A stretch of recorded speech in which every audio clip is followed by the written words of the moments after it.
नमस्कार। पैगंबर मोहम्मद के समय 600 खजूर के पेड़ों का एक बाग लगाया गया था, जिसमें होने वाली आमदनी से मदीना के गरीब लोगों की मदद की जाती थी।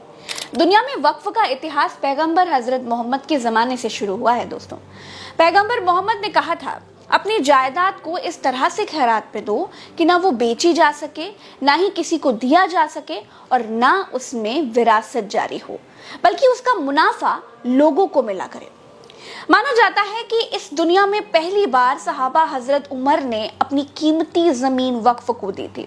उस समय पैगंबर ने यह तय कर दिया था कि यह जमीन कभी बेची ना जाए, न किसी को दिया जाए, बल्कि इससे होने वाली आमदनी को गरीबों में बांटने और गुलामों को आजाद कराने के लिए ही इस्तेमाल किया जाए। वक्फ कोई भी चल या फिर अचल संपत्ति हो सकती है, जिसे इस्लाम को मानने वाले व्यक्ति अल्लाह के नाम पर या धार्मिक मकसद या फिर परोपकार के मकसद से दान कर सकता है। ये संपत्ति भलाई के मकसद से समाज के लिए दी जाती है और अल्लाह के सिवा इसका कोई मालिक नहीं हो सकता है। जब वक्फ की संपत्ति का मालिक अल्लाह के सिवा कोई और हो ही नहीं सकता है, तो फिर सरकार के वक्फ बिल का आखिर मतलब क्या है? सरकार का कहना है कि देश के ज्यादातर वक्फ बोर्डों पर माफिया लोगों का कब्जा है। इसमें भी कई ऐसा नेता है जो मुझे आके कहा है कि देश में जितना स्टेट वक्फ बोर्ड है सब माफिया लोगों ने कब्जा कर लिया है। वक्फ कानून का नाम बदलकर भारतीय जनता पार्टी सरकार ने एकीकृत वक्फ प्रबंधन, सशक्तिकरण, दक्षता और विकास अधिनियम कर दिया है। सरकार कहती है कि हम वक्फ बिल को सुधार रहे हैं। इसमें मुस्लिम महिलाओं समेत मुस्लिम समाज के अन्य पिछड़े वर्ग जैसे शिया, सुन्नी, बोहरा और आगा खानी जैसे वर्गों को प्रतिनिधित्व देने के लिए हम ये बिल लेकर के आ रहे हैं। लेकिन विपक्ष कहता है कि सरकार भारत में मौजूद वक्फ की 2 लाख करोड़ की जमीन बेचना चाहती है, इसीलिए ये बिल लेकर के आ रही है। भारत में रक्षा मंत्रालय और रेलवे के बाद वक्फ के पास सबसे ज्यादा जमीनें हैं। भारत में मेन 2 वक्फ बोर्ड हैं, सुन्नी वक्फ बोर्ड और शिया वक्फ बोर्ड। साल 1964 में केंद्रीय वक्फ परिषद का गठन किया गया। उस वक्त ये परिषद अल्पसंख्यक मंत्रालय के अधीन था। सबसे पहले साल 1995 में वक्फ बोर्ड की शक्तियां बढ़ाई गई। 1991 में जब बाबरी मस्जिद विध्वंस हुआ तो देश का माहौल बहुत खराब हो गया था। उस वक्त केंद्र में पीवी नरसिम्हा राव की सरकार थी। तब वक्फ को जमीन अधिग्रहण करने के लिए असीमित अधिकार दिए गए। इसके बाद साल 2013 में वक्फ बोर्ड की शक्तियां और बढ़ी। 2013 में जब केंद्र में यूपीए की सरकार थी, तब वक्फ बोर्ड एक्ट में बदलाव करते हुए उसे अधिकार दे दिए गए कि वो दान वाली संपत्तियों पर दावा कर सकता है। आज जो कानून है दोस्तों, उसके मुताबिक अगर किसी संपत्ति को एक बार वक्फ बोर्ड के नाम घोषित कर दिया गया तो वो हमेशा वो वैसा ही रहेगा। दानकर्ता अपनी इच्छा से कोई बदलाव नहीं कर सकता है। कि भाजपा अपने हताश, निराश, आप तो उस कानून चंद कट्टर समर्थकों के तुष्टीकरण के लिए ये बिल लाने का काम कर रही है। मैं इस बिल का विरोध करता हूँ। आप दुश्मन हैं मुसलमानों के, उसका सबूत ये बिल है। दुनिया का सबसे पहला वक़फ़ खाने काबा मक्के में है। क्या हम उसके ऊपर भी सवाल उठाएंगे? 10 साल से जो मुल्क में माइनॉरिटीज के साथ, उनके हुकूक के साथ, उनके रिलीजन फ्रीडम के साथ जो खिलवाड़ किया जा रहा है, उससे रूह कांप जाती है। सर्वोच्च न्यायालय के आदेश के बावजूद इसको हटाना चाहते हो मान्यवर, ये सीधे सीधे कानून के खिलाफ वर्जी है। हम कहना चाहते हैं कि संविधान की अगर धज्जियां उड़ाने का काम आप करने का काम कर रहे हो, हम इसका पुरजोर विरोध करेंगे और पुरजोर विरोध करने का काम करते। अब हमें ये देखना चाहिए कि सरकार जो नया वक्फ कानून लेकर के आ रही है, उसमें दिक्कत कहां पर आ रही है। दोस्तों, सरकार जो नया वक्फ बोर्ड का कानून लेकर आ रही है, उसमें यह है कि केंद्रीय वक्फ परिषद और राज्य स्तर पर वक्फ बोर्ड में 2 गैर मुसलमान प्रतिनिधि रखने का प्रावधान किया गया है।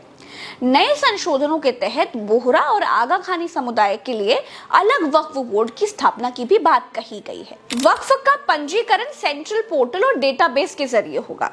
इस पोर्टल के जरिए मुतव्वली यानी वक्फ संपत्ति की जो देखरेख करने वाले होते हैं उनको खातों की जानकारी देनी होगी।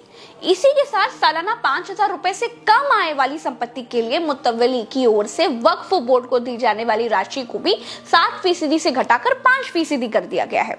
अतिरिक्त कमिश्नर के पास मौजूद वक्फ की जमीन का सर्वे करने के अधिकार को वापस लेकर यह जिम्मेदारी जिला कलेक्टर या डिप्टी कमिश्नर को दे दी जाएगी। किसी संपत्ति के वक्फ के तहत आने या फिर ना आने का फैसला लेने का वक्फ बोर्ड का जो अधिकार है वो भी वापस ले लिया गया है। नए प्रस्ताव के मुताबिक मौजूद 3 सदस्यों वाली वक्फ ट्रिब्यूनल को भी 2 सदस्यों तक सीमित कर दिया गया है। लेकिन इस ट्रिब्यूनल के फैसले को अंतिम नहीं माना जाएगा और 90 दिन के भीतर ट्रिब्यूनल के फैसले को हाई कोर्ट में चुनौती भी दी जा सकती है।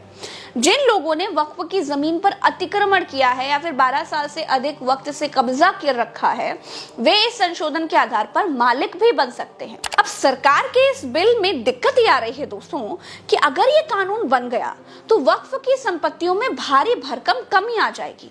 क्यों? क्योंकि 99% वक्फ संपत्तियों पर अवैध कब्जे हैं। देश के कई हिस्सों में वक्फ की संपत्तियों पर अतिक्रमण करने वाले खासतौर पर पंजाब और हरियाणा में अवैध रूप से कब्जाई गई हजारों एकड़ संपत्तियों के मालिक बन जाएंगे। मुकेश अंबानी साहब ने जिस जमीन पर अपना घर एंटालिया जो बनाया है ना वो भी वक्फ की जमीन है और उनका भी उस जमीन पर 12 साल से ज्यादा का कब्जा है जिसका केस अदालत में था। अब वो जमीन भी ऑटोमेटिकली उनकी हो जाएगी।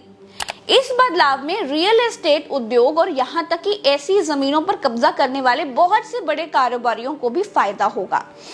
ऐसा लगता है दोस्तों कि इन संशोधनों के पीछे एकमात्र मकसद ही यही है।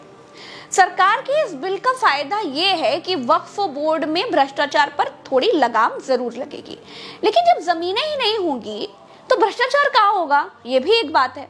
खैर, अब दूसरी बात यह है दोस्तों कि विपक्ष जो आरोप लगा रहा है कि इस बिल की आड़ में वक्फ की जमीनें बेचने का इंतजाम किया जा रहा है, उसमें भी दम हो सकता है, क्योंकि देश में मौजूदा शत्रु संपत्ति यानी जिन संपत्तियों के मालिक पाकिस्तान चले गए थे उन संपत्तियों को गृह मंत्रालय धड़ल्ले से बेच रहा है।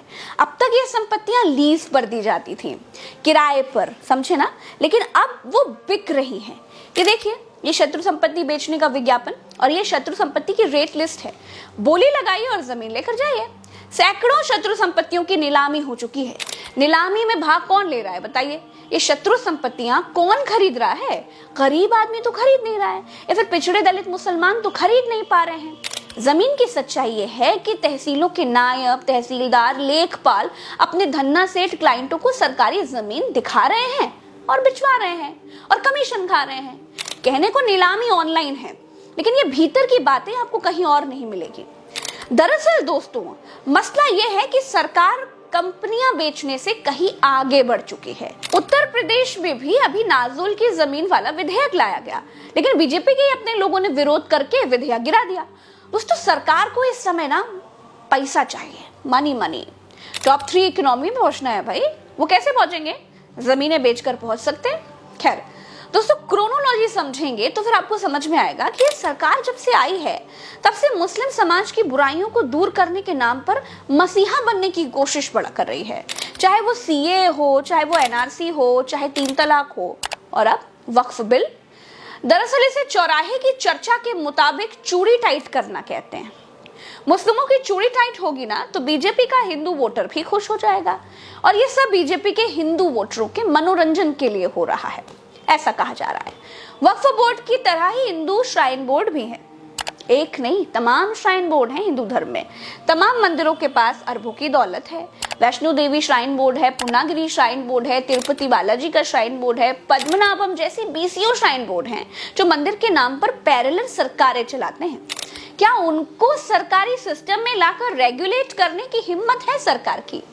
नो, सरकार बहुमत में नहीं है, लेकिन सरकार को समर्थन करने वाली नीतीश और नायडू की पार्टियों में रीढ़ की हड्डी ही नहीं है। इसीलिए वक्फ कानून बिल बन जाएगा ही और वक्फ की संपत्तियां जो अब तक बची हुई थी वो शायद अब नहीं बचेंगी।